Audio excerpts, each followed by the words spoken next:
Peaceful, peaceful, peaceful, peace. Peaceful, peaceful, peaceful, peace. Peaceful, peaceful, peaceful, peace. Peaceful, peaceful, peaceful, peace. Peaceful, peaceful, peaceful, peace. Peaceful, peaceful, peaceful, peace. Peaceful, peaceful. Our beloved Prophet ﷺ said that a person is closest to Allah subhanahu wa ta'ala in sajda. And this is the time you should increase your supplication. Peaceful, peaceful, peaceful, peace. Peaceful, peaceful, peaceful, peace. Who is better in speech than one who invites to the way of thy Lord, works righteousness and says the hadith. Peaceful, peaceful, peaceful, peace. Peaceful, peaceful, peaceful, peace. Since the musical instruments are haram, a human being imitating the haram musical instrument, according to scholars, is also haram. Peaceful, peaceful, peace. Peaceful, peaceful, peaceful, peace. Peaceful, peaceful, peaceful, peace. Today, the first question that we have received is from Muhammad Akbar from Bangalore, India. Recently, the topic depression was trending in the Indian social media after the death of the famous Bollywood actor Sushant Singh Rajput. He was found dead hanging from the ceiling fan in his home and had reportedly been suffering from depression for about 6 months. It is alleged that he committed suicide, but the investigation is underway. I have following questions on depression after seeing various social media posts on it. Number one, is depression a disease? Many people say it is a disease, and the common example given is the postpartum depression, which some women experience after giving birth to a baby. Number two, if a person commits suicide due to depression, then will it be considered a sin, as committing suicide is considered haram in Islam? And the third question he has posed is, what is the Islamic view of depression and how to deal with it? There is a similar question on a similar topic asked by Showan from Bangladesh. A famous Bollywood non-Muslim actor named Sushant Singh Rajput committed suicide a few days ago. People all over the world, including Muslims, posting and sharing on social media, may his soul rest in peace. This is surely an indirect prayer for that person that may God grant him Jannah. Please, doctor, say something about this. A question on a similar topic by Sohail Azim from India. Allah says in the Quran, He does not lay a burden on a person greater than he or she can bear. Then why do people, whether Muslims or non-Muslims, why do they commit suicide? Replying to all these questions would require more than 1.5 hours. It would require more than one complete session. I will try and answer in brief as much as I can. Let me confess to you that I was absolutely ignorant about this Bollywood actor, Sushant Singh Rajput. I'm hearing his name for the first time. And when I received this question from my team in the morning, I Googled and I read and I came to know that Sushant Singh Rajput was a very famous Bollywood actor, and he committed suicide by hanging 6 days ago, last Sunday, on the 14th of June 2020. And according to investigation, the police says that he was suffering from depression for the past several months, and there can be various causes, that there was rivalry in his profession, various reasons, but he did commit suicide by hanging. And unfortunately, there are few hundred celebrity, or maybe 1,000 or more throughout the world, few thousand throughout the world, who are looked upon by tens of millions of people throughout the world. And we know that many of the actresses and actors, as well as many singers, they are considered to be as ideal by many of the human beings throughout the world, and they think and they strive to become like them, as though if they achieve what the actor has achieved or what the singer has achieved, they will achieve the objective of their life, thinking that that is the best goal, not knowing that many of these celebrities, to a great extent, they have depression, and actually they don't have a very peaceful and happy life. It is only the glamour that you see on the screen. And unfortunately, many of the human beings, they follow them blindly and they spend their full lives to become like them. Hardly, not even 1% of those people trying achieve even a small percentage of what these celebrities have achieved. The main purpose that they think they'll achieve happiness is totally a misconception. Let me give you an example. There was an article that came more than 2 months back on the Daily Mail of UK on the 11th of April 2020, about 2 months back. And it gave a report of a survey that was done in the Mannheim University in Germany by a group of German psychologists. And they did a survey that which of groups of the people they are happy. And this survey, they interviewed 67,562 people. And this sample is very large. Normally they survey a couple of hundred or a couple of thousand, but here they interviewed 67,562 people. And they wanted to know who are the people who are the most satisfied. The survey was, who are the people who are most satisfied with life? And in the survey they said that people who believed in a God or believed in religion were more happy than the people who did not believe in religion. So the least happy or the least satisfied amongst all the human beings in the world, they were the atheists. And the survey goes in depth and it says that among religious people, the people following which religion are the most satisfied. And this survey said number one were the Muslims. The people who followed Islam, the Muslims were the most satisfied people in the world, followed by Christianity, followed by Buddhism, and last was Hinduism. Among the religious people, they said that the Muslims, the gap between the Muslims and the Christian was very vast. Not that the Christians were close second. The Muslims were the most satisfied. And today if we analyze, the people that are looked down upon maximum amongst any religion, it is Islam. The religion which is maximum spoken against in the media today is Islam. The religion which is criticized maximum is Islam. The people who are harassed the most in the world are the Muslims. The people who are oppressed the most today in the world are the Muslims. The maximum negative factor by the media and all over the world, the society, is against Muslims and Islam. In spite of this, the survey said, and this survey wasn't done by Muslims, it was done by non-Muslims. This survey said that Muslims were the most satisfied people in the world because they believed in oneness.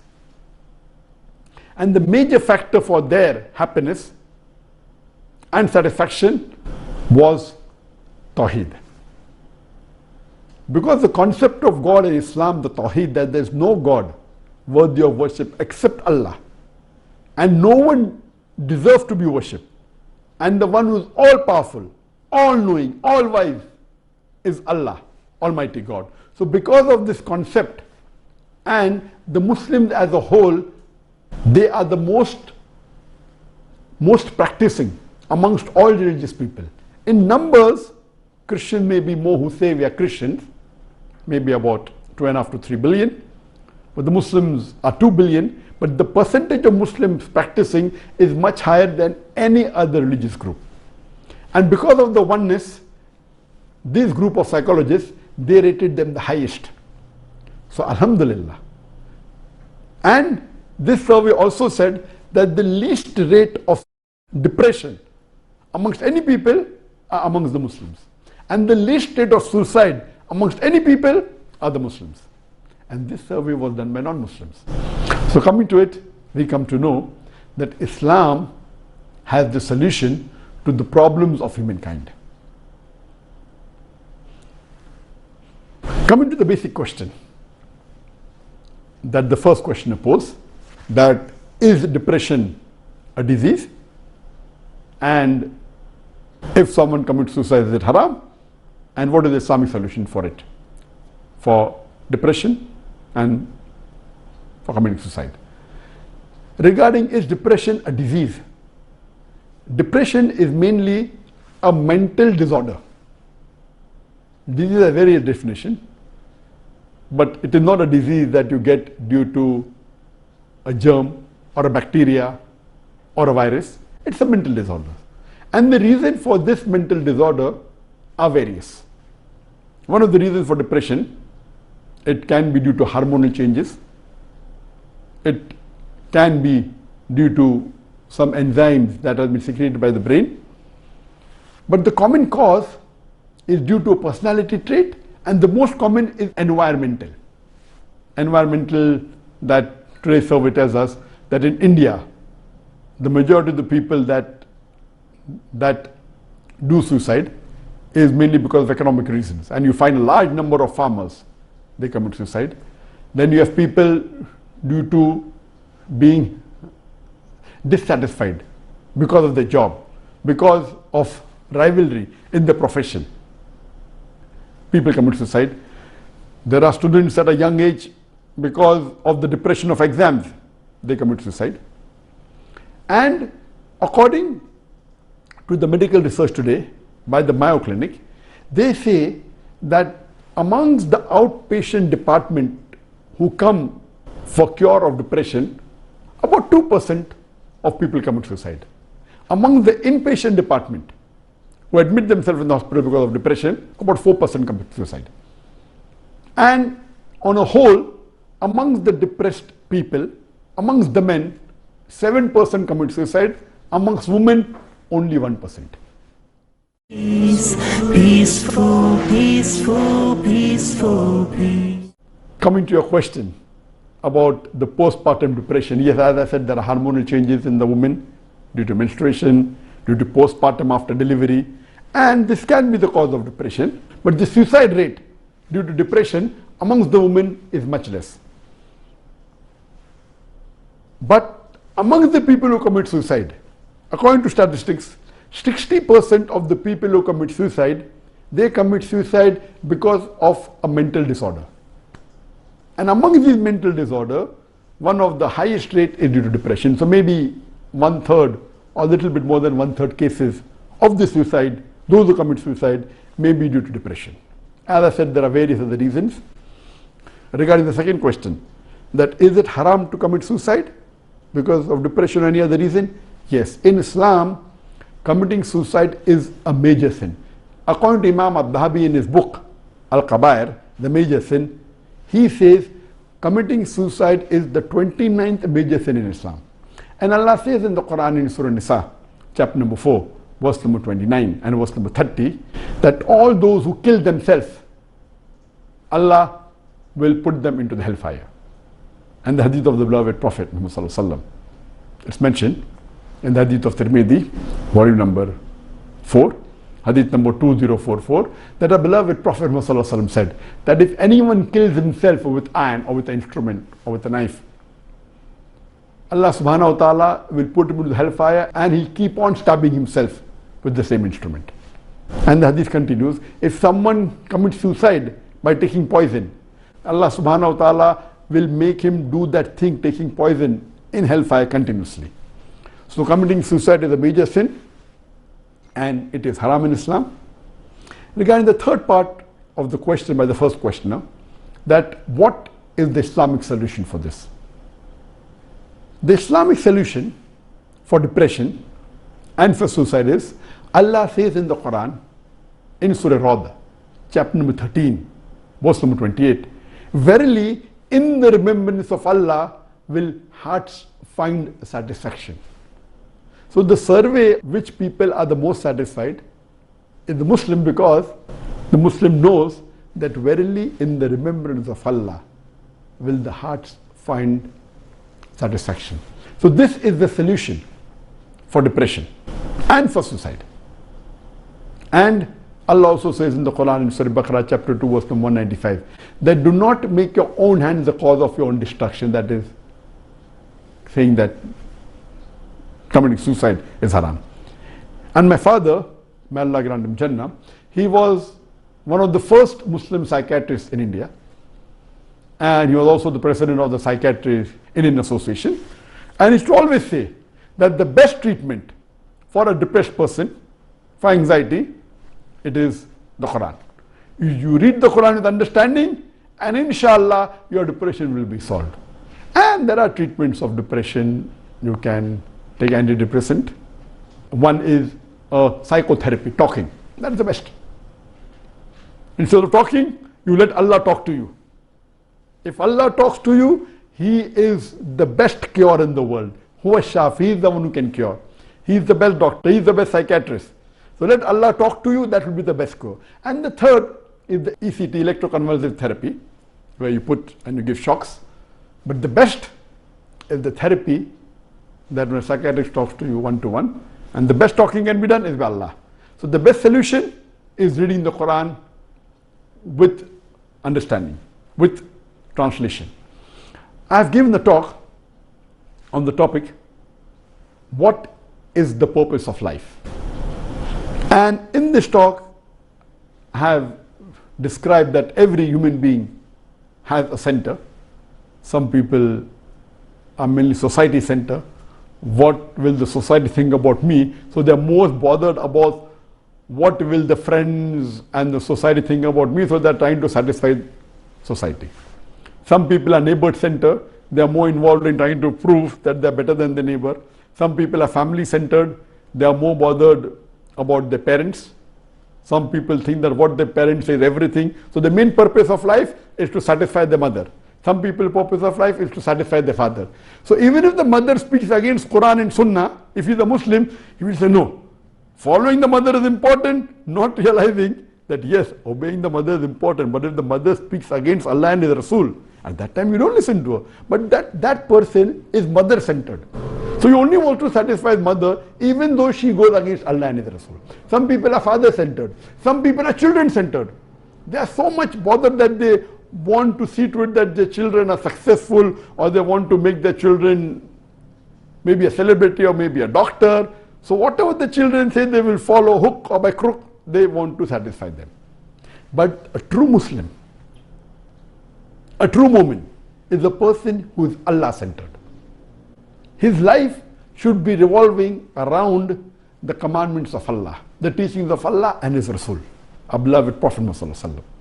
If he is Allah-centered, and that what was our beloved Prophet, and the Sahabas, and the Khulfa Rashidin, they always, when they did any deed, they used to wonder, will Allah be happy or not?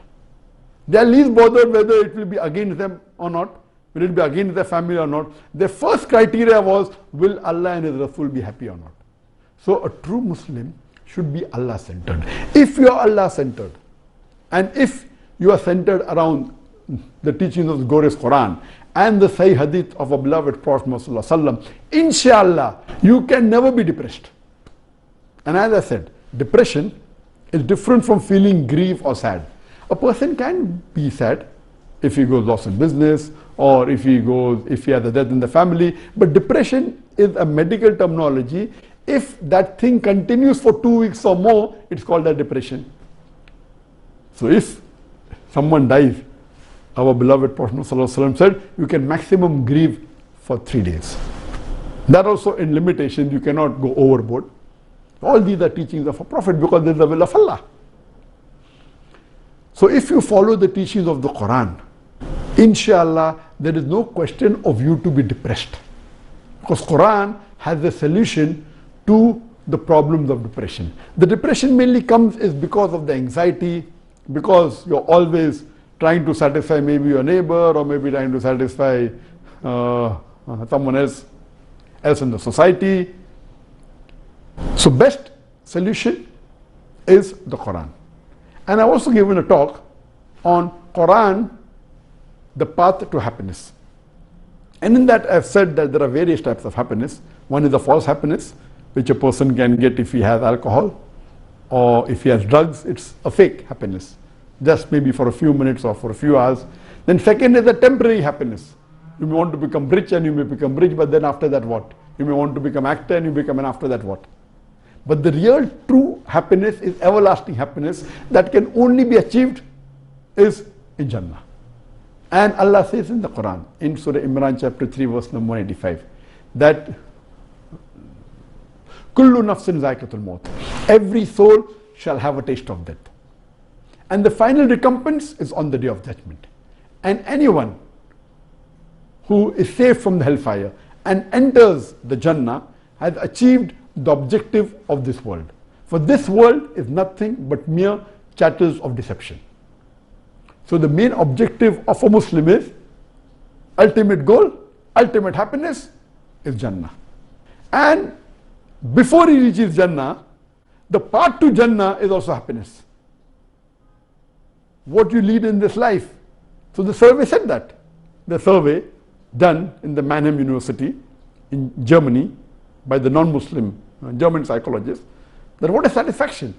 The satisfaction that you have, even though the Muslims are ill-treated, they are oppressed, yet we find that they have faith in Allah.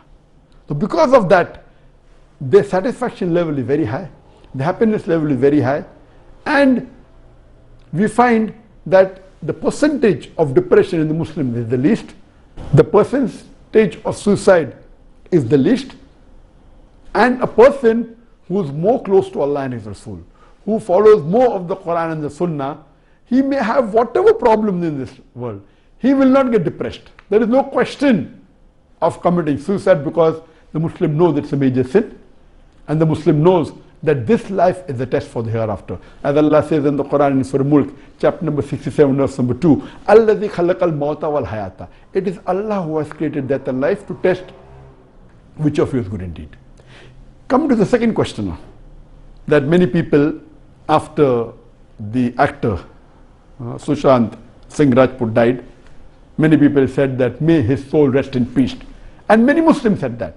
So can a Muslim say that? Doesn't it mean that we are saying that may he go to Jannah?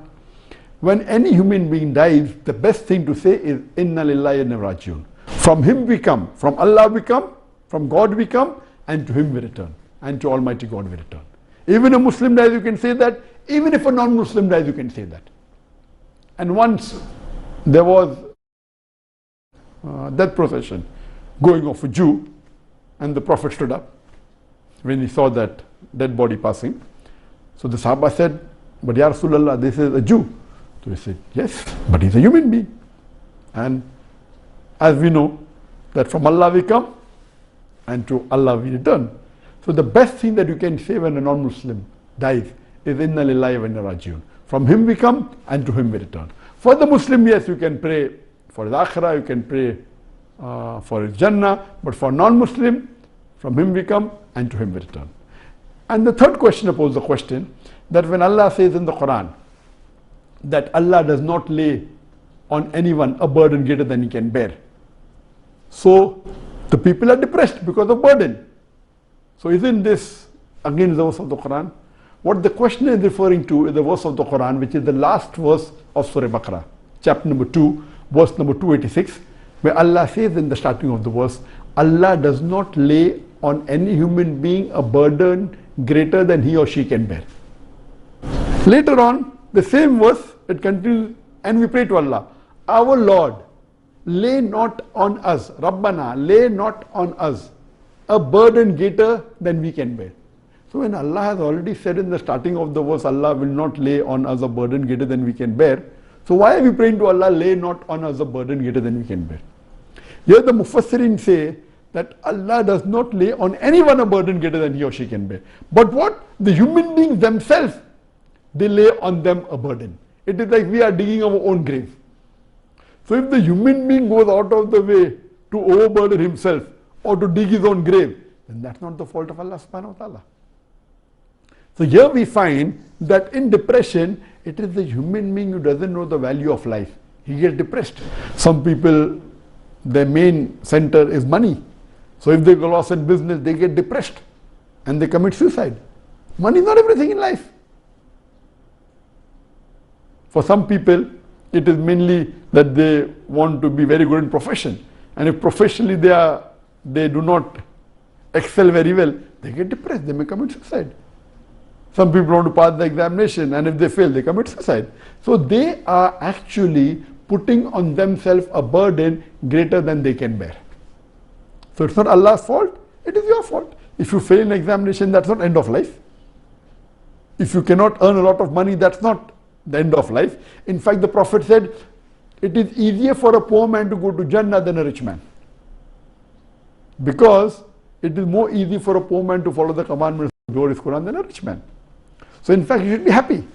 So your main thing is your perception and your values and what is your center. So if you know what is your center, inshallah, you will be successful in life. There will not be any question of depression and there will not be any question of committing suicide. Hope I have answered in brief. As I said, this requires hours to deal with, and you can hear my talk on what is the purpose of life and my talk on Quran, the path to happiness. Inshallah, this will give more details on the subject.